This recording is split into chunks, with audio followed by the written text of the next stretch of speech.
புதுச்சேரி குமரகுருபள்ளம் பகுதியில் புதிதாக கட்டப்பட்ட அடுக்குமாடி குடியிருப்பை திறந்து வைத்த துணை ஜனாதிபதி சி.பி. ராதாகிருஷ்ணன் வீடுகளுக்கு நேரடியாக சென்று பயனாளர்களுடன் கலந்துரையாடினார்.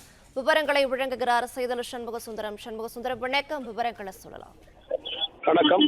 புதுச்சேரி குமரகுருபள்ளத்தில் குடிசை மாற்று வாரியத்தால் கட்டப்பட்ட 7 அடுக்குமாடி குடியிருப்புகள், அதாவது 224 வீடுகள் பழுதடை காணப்பட்டதால் புதுச்சேரி தொழில்நுட்ப பல்கலைக்கழகம் சார்பில் அது புதுப்பிக்கப்படும் வகையில் அது இடிக்கப்பட்டது. தொடர்ந்து புதுச்சேரியினுடைய வீட்டு வசதி பொதுப்பணித்துறை சார்பில் 216 குடியிருப்புகள் கொண்ட 2 கட்டிடங்கள், குறிப்பாக 13 தளங்கள், தரைத்தளம் உட்பட 13 தளங்கள் அமைக்கப்பட்டது. குறிப்பாக 45.66 கோடி மதிப்பீட்டு திட்டத்திற்கு ஸ்மார்ட் திட்டத்தில் இந்த கட்டப்பட்டது. இந்நிலையில் குடியரசு துணைத் தலைவர் சி.பி. ராதாகிருஷ்ணன் கலந்து கொண்டு திறந்து வைத்ததோடு அவர்களுக்கு சாவிகளை வழங்கி கட்டிடங்களை பார்வையிட்டு அங்கிருந்த குடியிருப்புவாசிகளில் தனது குறைகளை கேட்டறிந்தார்.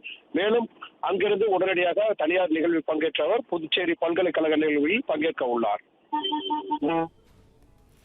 விவரங்களை வழங்கியமைக்கு நன்றி. பிளே ஸ்டோர் மற்றும் ஆப் ஸ்டோரில் இருந்து பாலிமர் செயலியை QR கோடு மூலம் பதிவிறக்கம் செய்யுங்கள். செய்திகளை உடனுக்குடன் பெறுங்கள்.